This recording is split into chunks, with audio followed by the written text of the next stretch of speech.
Hello, it's Philip Taylor, and this morning I'm looking at a book which has come to Richmond Green Chambers, which I found very interesting. It's on jurisprudence, and it's from Routledge Law. This book here, it's called Jurisprudence Themes and Concepts. It's now in a second edition. It's been written by three people, Scott Veitch, Emilios, Christodoulidis, and Lindsay, and I do apologise for the pronunciations. Can I just say this is a very useful book. It's not a big book. It's just over 300 pages long. There's a nice little index at the back. Do read the preface, because I think it's very important to get some idea of what this book is aimed at. As they say in the preface, this is not meant to have a very substantial amount of detail about people such as Professor Hart, Kelson, Durkheim and so forth.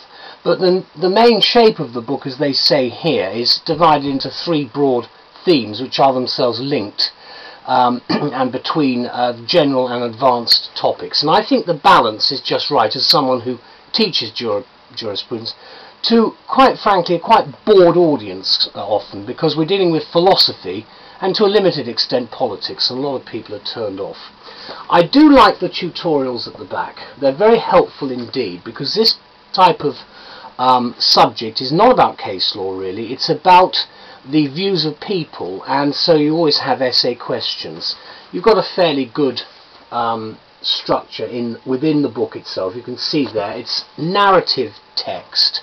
There are no footnotes to it, but what we have got are a whole range of extremely useful themes throughout the whole of the topics which you would actually select when you come to do your final revision. I particularly like the little sections which have reading, which gives you some indication of what in fact you should look up at a later stage. Let me just deal with a couple of main points which I think are very important, because one area which is very helpful is about halfway through is part 2. Now, as you know, in the subject called jurisprudence, it also has the words legal reasoning, and that actually is very important, because again they start with the general themes, then they go on to the advanced themes, and the purpose behind it, with the small index for each of the chapter headings, you can see that one there, is to introduce the subject. In this case we're dealing, when we come to legal reasoning, with things like American realism, for instance, that sort of area. Then you've got a whole range of other particular points, one of which is always something that crops up, which is Marx, the Marxism element there, which is also, I think, very well covered. It's well written as a book, but can I just say it's not a book which is something that will bore you rigid. It's easy to read, and I think for what is on the market today, this is one book that will get you through the jurisprudence paper.